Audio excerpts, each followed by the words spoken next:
ఈరోజు రాష్ట్రంలో ఉన్న ప్రత్యేకమైన పరిస్థితులు ఏమిటో, ఈ ప్రత్యేక పరిస్థితుల మధ్య మీరు పోషిస్తూ ఉన్న పాత్ర ఏమిటో నేను వేరే చెప్పాల్సిన అవసరం లేదు. నిజంగా ఈరోజు పార్టీకి అన్ని రకాలుగా ఒక పెద్దన్న పాత్ర ఎవరైనా పోషిస్తూ ఉన్నారు అంటే అది న్యాయవాదులే అని చెప్పాలి. అడగకపోతే అమ్మైనా అన్నం పెట్టదన్నట్టుగా, కోరకపోతే దేవుడైనా కూడా వరం ఇవ్వడు అన్నట్టుగా, పిటిషన్ వేయకపోతే, న్యాయస్థానంలో మీరు నిలబడకపోతే న్యాయం కూడా దక్కే పరిస్థితి కూడా ఉండదు. కలియుగం అన్నది ఏమిటి అన్నది ఈ చంద్రబాబు నాయుడు గారి పరిపాలన చూస్తే ఈ 14 నెలల్లో ఓహో ఇదేనా కలియుగము అని చెప్పి అనిపించే పరిస్థితి ఎవరికైనా కూడా అనిపిస్తుంది. ఎందుకనంటే న్యాయం లేదు, ధర్మం లేదు. తమకు గిట్టని వాళ్ళు ఎవరైనా ఉంటే, తమకు నచ్చని వాళ్ళు ఎవరైనా ఉంటే, తమకు వ్యతిరేకంగా స్వరం వినిపించే వాళ్ళు ఎవరైనా ఉంటే తట్టుకునే పరిస్థితి లేదు, జీర్ణించుకునే పరిస్థితి లేదు. ఎలాగైనా తీసుకొని పోయి వాళ్ళని జైల్లో వేయాలి, ఎలాగైనా తీసుకొని పోయి వాళ్ళని చిత్రహింసలు పెట్టాలి, ఎలాగైనా కూడా వాళ్ళ పరువును తీయాలి అనే ఒక నీచమైన సంస్కృతి ఈరోజు మనం చూస్తూ ఉన్నాం. ఒక మనిషిని జైల్లో పెట్టడము అని అంటే తన పరువును, తన ప్రతిష్టలతో ఆడుకోవడం. అవన్నీ తెలిసి కూడా ఏ తప్పు చేయకపోయినా కూడా బురద వేసి తప్పు చేశాడు అని చెప్పి దానికోసం దొంగ సాక్ష్యాలను క్రియేట్ చేసి కేవలం వీళ్ళు పెట్టే ప్రలోభాలు, వీళ్ళు పెట్టే భయం తప్ప వేరే బేసి లేదు, వేరే సాక్ష్యము లేదు. ఇలాంటి పరిస్థితుల మధ్య న్యాయం జరగడానికి కోసం బాధితుల తరపున గట్టిగా నిలబడి వాళ్ళ స్వరం వినిపించే కార్యక్రమం ఎక్కడైనా చేయాల్సిన పరిస్థితి ఏదైనా ఉంది అని అంటే అది ఇంకా మన భుజస్కంధాల మీద ఇంకా ఆ బాధ్యత ఎక్కువైంది. కానీ ఏదైనా కూడా న్యాయం, ధర్మం అనేది వాళ్ళ తరపున ఎవరైనా వాళ్ళ తరపున గట్టిగా నిలబడి వాళ్ళకు న్యాయం చేసే పరిస్థితి రావాలి అని అంటే అది మళ్ళీ మీ భుజస్కంధాల మీదనే ఉంది. కాబట్టి మీరు పోషించే పాత్ర చాలా ఇంపార్టెంట్ పాత్ర. మరీ ముఖ్యంగా కష్టకాలంలో ప్రతిపక్షంలో ఉన్నప్పుడు వైఎస్ఆర్ పార్టీకి నిజంగా పెద్దన్నగా మీరు చేస్తూ ఉన్న పాత్ర ఎప్పటికీ కూడా పార్టీ మర్చిపోదని సందర్భంగా తెలియజేస్తాను. ఎవరికి కూడా ఊహించని విధంగా కూడా, ఇంతకుముందు గతంలో ఎప్పుడు జరగని విధంగా కూడా లీగల్ కమ్యూనిటీకి మరీ ముఖ్యంగా ఫస్ట్ టైం లా కంప్లీట్ చేసుకొని తమ కాళ్ళ మీద తాము నిలబడడానికి సిద్ధంగా ఉన్న యంగ్స్టర్స్కు, యంగ్ లాయర్స్కు ప్రభుత్వం అప్పట్లో క్రమం తప్పకుండా సహాయ సహకారాలు అందిస్తూ లా నేస్తం పేరిట అండగా నిలిచిన చరిత్ర కూడా ఇంతకుముందు ఎప్పుడూ జరగల. అదొక్క వైఎస్ఆర్సీపీ ప్రభుత్వం వచ్చిన తర్వాత మాత్రమే ఆ చరిత్ర కూడా చూసాం. అలాంటి పరిస్థితుల నుంచి నిజంగా అట్టడుగు వర్గాలకు తోడుగా ఉండాలని చెప్పి కార్యక్రమంలో భాగంగా ఏకంగా జీపీలు, ఏజీపీల నియామకంలో కూడా ఏకంగా 52% రిజర్వేషన్లు ఇచ్చి అట్టడుగు వర్గాలకు కూడా మంచి చేయాలి అని చెప్పి ఆలోచన చేసిన పరిస్థితులు కూడా గతంలో ఎప్పుడు చూడాల. అప్పుడు కూడా జరిగింది కూడా, అది కూడా వైఎస్ఆర్సీపీ హయాంలోనే. న్యాయవాదులకు సంక్షేమ నిధి కోసం 100 కోట్ల రూపాయలు వాళ్ళకు కేటాయింపులు చేసి అందులో 25 కోట్ల రూపాయలు ఖర్చు కూడా ఎప్పుడైనా జరిగింది అని అంటే అది కూడా వైఎస్ఆర్సీపీ ప్రభుత్వ హయాంలోనే. న్యాయవాదుల సంక్షేమ నిధికి కాకుండా ఇన్సూరెన్స్ పథకానికి కూడా 1/3 వంతు వాటాను కూడా ప్రభుత్వమే చెల్లించిన పరిస్థితులు కూడా ఎప్పుడైనా ఉన్నాయి అని అంటే అది కూడా వైఎస్ఆర్సీపీ ప్రభుత్వంలో. ఇవన్నీ కూడా దేవుడి దయతో ఇవన్నీ కూడా అప్పట్లో గర్వపడే విధంగా న్యాయవాదులందరికీ కూడా మనం మంచి చేశాము అని చెప్పి గర్వంగా పార్టీ చెప్పుకునే విధంగా కూడా చేయగలిగాం. కానీ ఈసారి మాత్రం మీ అందరికీ ఇంకొక కొత్త విషయం చెప్తా. జగన్ 2లో వైఎస్ఆర్సీపీ 2లో చూస్తూ చూస్తూ 1.5 సంవత్సరం అయిపోయింది. కళ్ళు మూసుకొని కళ్ళు తెరిచేసరికి ఆ మిగతా 3 ఏళ్ళు కూడా అయిపోతాయి. ఆ 3 ఏళ్ళు అయిపోయిన తర్వాత వచ్చేది మాత్రం ఈసారి ఖచ్చితంగా మన ప్రభుత్వమే వస్తుంది. ఎందుకనంటే ఇంతగా మోసాలు చేసిన పరిస్థితి, ఇంతగా అబద్ధాలు చెప్పిన పరిస్థితి బహుశా ఈ రాష్ట్ర చరిత్రలో ఎప్పుడు కూడా మనం చూసి ఉంటాం. చివరికి లాయర్లకు కూడా మోసం చేసిన పరిస్థితులు కూడా మనం చూస్తూనే ఉన్నాం.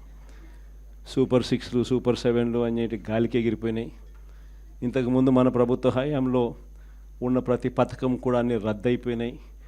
వీళ్ళు చెప్పిన హామీలన్నీ కూడా మోసంగా మిగిలిపోయిన పరిస్థితుల మధ్య ఒకవైపున అన్ని అబద్ధాలు మోసాలుగా కనిపిస్తూ ఉన్న పరిస్థితులు ఒకవైపున ఉంటే, మరోవైపున వ్యవస్థలన్నీ కూడా పూర్తిగా దిగజారిపోయిన పరిస్థితులే కనిపిస్తూ ఉన్నాయి.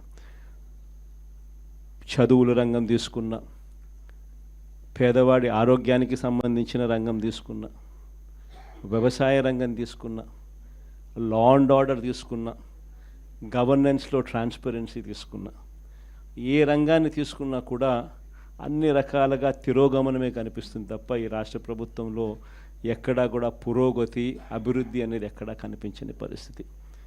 మరోవైపున విచ్చలవిడి కరప్షన్, ఎక్కడ చూసినా కానీ కరప్షన్ అనేది మామూలుగా లేని పరిస్థితిలో ఈరోజు చూస్తూ ఉన్నాం. ఎక్కడ నిలబడినా, ఏ గ్రామానికి వెళ్ళినా కూడా గ్రామంలో పక్కనే బెల్ట్ షాప్ కనిపిస్తుంది. విచ్చలవిడిగా బెల్ట్ షాపులు మన కళ్ళ ముందనే ఎంఆర్పి రేట్ కన్నా ఎక్కువ రేటుకి అమ్ముతూ ఉన్నారు. డైరెక్ట్గా ఎంఆర్పి రేట్ కన్నా ఎక్కువ అమ్ముతూ ఉన్న బెల్ట్ షాపులు ఎవరు నడపాలా అనేది ఆక్షన్లో పాడుతూ ఉన్నారు. ఆక్షన్లో 2 లక్షలు 3 లక్షలు 4 లక్షలు పాడినోనికి బెల్ట్ షాప్ ఇస్తూ ఉన్నారు. ఆ బెల్ట్ షాపు ఎంఆర్పి రేట్ కన్నా ఎక్కువ రేటు కళ్ళ ముందరనే అమ్ముతూ ఉన్నారు. అలా అమ్మించేది ఎవడు అని అంటే పోలీసులు దగ్గరుండి అమ్మిస్తూ ఉన్నారు. ఇది కరప్షన్ అన్నది కళ్ళ ముందనే కనిపిస్తూ ఉన్న కరప్షన్. ఎక్కడ చూసినా పర్మిట్ రూములు, ఇల్లీగల్ పర్మిట్ రూములు కనిపిస్తూ ఉన్నాయి. ఏ నియోజకవర్గం తీసుకున్నా కూడా ఇసుక అన్నది ఉచిత ఇసుక అంటున్నారు. ఉచిత ఇసుక ఎవరికి ఇస్తూ ఉన్నాడు అనేది దేవునికి ఎరక. కళ్ళు ఎదుటే కనిపిస్తూ ఉన్నది ఇసుకే మన ప్రభుత్వ హయాంలో కన్నా డబుల్ ది రేటుకి అమ్ముతూ ఉన్నారు. మన ప్రభుత్వ హయాంలో అన్న ఇసుకన్నా కనీసం సంవత్సరానికి 700 కోట్లు 750 కోట్లు గవర్నమెంట్కి ఆదాయం వచ్చేది రాయల్టీ రూపేణ. ఇప్పుడు రాయల్టీ రాకపోగా ఇసుకేమో డబుల్ రేటుకి అమ్ముతూ ఉన్నారు. ఏ నియోజకవర్గం తీసుకున్నా కూడా పేకాట క్లబ్బులు దగ్గరుండి నడిపిస్తూ ఉన్నారు ఎమ్మెల్యేలు, క్యాండిడేట్లు. పోలీసులు దగ్గరుండి ఆ పేకాట క్లబ్బులకు ప్రొటెక్షన్ ఇస్తూ ఉన్నారు. ప్రతి పేకాట క్లబ్ నుంచి నీకింత నాకింత అని పంచుకుంటా ఉన్న కరెక్ట్. ఎన్ని కళ్ళ ముందరే కనిపిస్తూ ఉన్న కరప్షన్. నేనేం వెరైటీ అని చెప్పడం. కాంట్రాక్ట్లు ఇస్తే అమరావతి మామూలుగా 4,000 4,500 రూపాయలు కడితే బ్రహ్మాండమైన హైదరాబాదు, బెంగళూరు లాంటి ప్లేస్లో కూడా 5 స్టార్ లాబీతో ఫ్లాట్లు నిర్మాణం 4,000 4,500 రూపాయలు పెడితే బ్రహ్మాండంగా కడతారు. కాస్ట్ ఆఫ్ కన్స్ట్రక్షన్ 4,500 రూపీస్ దాటదు. అమరావతిలో కాస్ట్ ఆఫ్ కన్స్ట్రక్షన్ 10,000 9,000 కళ్ళ ముందరనే మొబిలైజేషన్ అడ్వాన్స్. ఇంతకుముందు లేదు మొబిలైజేషన్ అడ్వాన్స్, ఇప్పుడు మొబిలైజేషన్ అడ్వాన్స్ ఇస్తున్నారు. అంటే పన్ను చేయక మునిపే 10% మొబిలైజేషన్ అడ్వాన్స్. మొబిలైజేషన్ అడ్వాన్స్ 10% ఇస్తున్నారు, అందులో 8% తీసుకుంటా ఉన్నారు. కళ్ళ ముందర కనిపిస్తూ ఉన్న కరప్షన్ ఇవన్నీ. పీపీఏలు ₹4.60. మన హయాంలో ₹2.49 మనం పీపీఏ చేస్తే నానా యాగి చేసినారు. ₹2.49 అనేది రాష్ట్ర చరిత్రలో ఎప్పుడు జరగలే. దేశ చరిత్రలో కూడా అతి తక్కువ ధరకు మనము ₹2.49 పీపీఏ చేసుకున్న పరిస్థితులు. అలాంటిది వెన్నుదట్టి ప్రోత్సహించాల్సింది పోయి అప్పుడు కూడా మన మీద బురద జల్లినారు. తీరా వాళ్ళు వచ్చిన తర్వాత పరిస్థితి ఏంటి అంటే ₹4.60 పీపీఏ. కళ్ళెదితే ఇవన్నీ నేను ఎక్కడా కూడా కంటి ముందర కనిపించే కరప్షన్ మాత్రమే చెప్తా ఉన్నా. నియోజకవర్గంలో ఏ నియోజకవర్గం అన్నా తీసుకో, ఆ నియోజకవర్గంలో మైనింగ్ జరగాలన్నా, ఆ నియోజకవర్గంలో మట్టి గ్రావెల్ జరగాలన్నా, ఆ నియోజకవర్గంలో ఎవరైనా పరిశ్రమ నడుపుకోవాలన్నా ఎవరైనా కూడా నడుపుకునే పరిస్థితి లేదు. రావాలా, ఎమ్మెల్యేతో మాట్లాడుకోవాలా, ఎమ్మెల్యేకి ఇంత డబ్బు ఇవ్వాలా. పోలీసులు దాని దగ్గర నుండి సహకరిస్తారు. ఎమ్మెల్యే ఇంత తీసుకుంటాడు, పైకి ఇంత పంపిస్తున్నాడు. కళ్ళ ముందర కనిపిస్తూ ఉన్న కరప్షన్ ఏమి విడిగా జరుగుతూ ఉంది.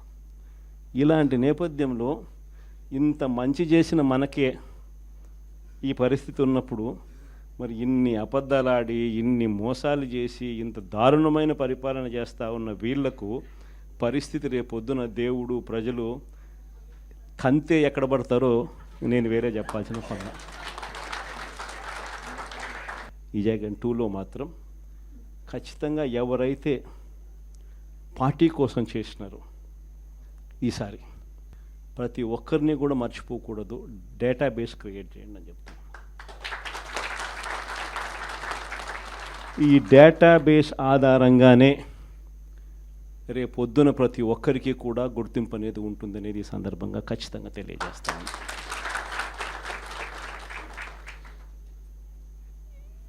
ఇక్కడే కాదు, రాష్ట్ర వ్యాప్తంగా కూడా రాబోయే రోజుల్లో నెక్స్ట్ 1 వీక్లో నెక్స్ట్ వీక్ బహుశా ఒక యాప్ కూడా తయారు చేస్తా ఉన్నాం. దాంట్లో కూడా మీ సీనియర్ లాయర్లు అందరూ కూడా దాంట్లో యాప్లో కూడా ఇన్వాల్వ్ అవుతున్నారు.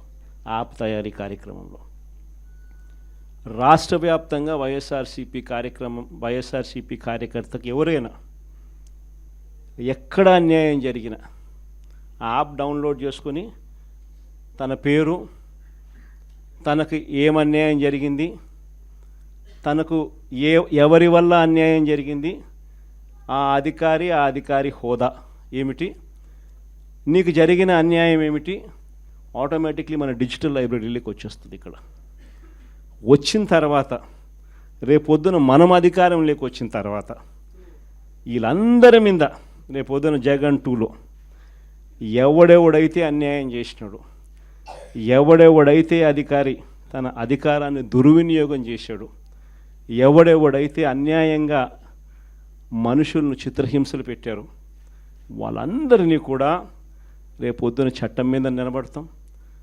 చట్టం తన పని తాను చేసుకొని పోతుంది. ఎందుకంటే ఈరోజు చూస్తూ ఉన్నాం ఇవన్నీ కూడా. ఈరోజు లాయర్లుగా మనం పోయి వాదించే కార్యక్రమం ఏదైతే మనం చేస్తూ ఉన్నాము అని అంటే, ఎవరి తరపున మనం వాదిస్తున్నాము అని అంటే నిజంగా దెబ్బతిన్న వారి తరపున వాదిస్తూ ఉన్నాం. ఆ దెబ్బ అనేది ఎంత తీవ్రంగా కనిపిస్తూ ఉంది అని అంటే, కళ్ళ ఎదుటే దొంగ సాక్ష్యాలు, దొంగ కేసులు పెడతా ఉన్నారు. అందులో నుంచి దొంగ సాక్ష్యాలు పుడతా ఉన్నాయి. దొంగ సాక్ష్యాల ఆధారంగా మనుషులను తీసుకొని పోయి జైల్లో పెడతా ఉన్నారు. జైల్లో నుంచి ఆ మనిషి బయటకు వచ్చేసరికి ఆ కేసు అయిపోయేసరికి మరో కేసు, కరెక్ట్గా ఆ కేసు అయిపోయే టయానికి మళ్ళీ ఎక్స్టెన్షన్, మళ్ళీ ఆ కేసు అయిపోయేసరికి ఇంకొక కేసు, మళ్ళీ ఎక్స్టెన్షన్. నిజంగా ఈ వ్యవస్థ లేకన్నది మార్పు అనేది రావాలా. అధికారం ఉంది కదా అని చెప్పి, యూనిఫామ్ ఉంది కదా అని చెప్పి దుర్వినియోగం పరచడం అన్నది ఎంతటి బాధ కలిగిస్తుంది అటువైపున వ్యక్తికి కూడా అన్నది ఇటువైపున వ్యక్తికి కూడా అర్థం కావాలి. అర్థం కావడానికి అందుకనే లాయర్లు చేయించిన ఈ యాప్ని మనందరి సమక్షంలోనే నెక్స్ట్ వీక్ అది కూడా లాంచ్ చేసే కార్యక్రమం కూడా చేస్తాం. రాష్ట్ర వ్యాప్తంగా ఈ కార్యక్రమాలన్నీ చేసే ప్రతి విషయంలో కూడా మరొక్కసారి మళ్ళీ చెప్తా ఉన్నా, మీ పాత్ర చాలా ముఖ్యం.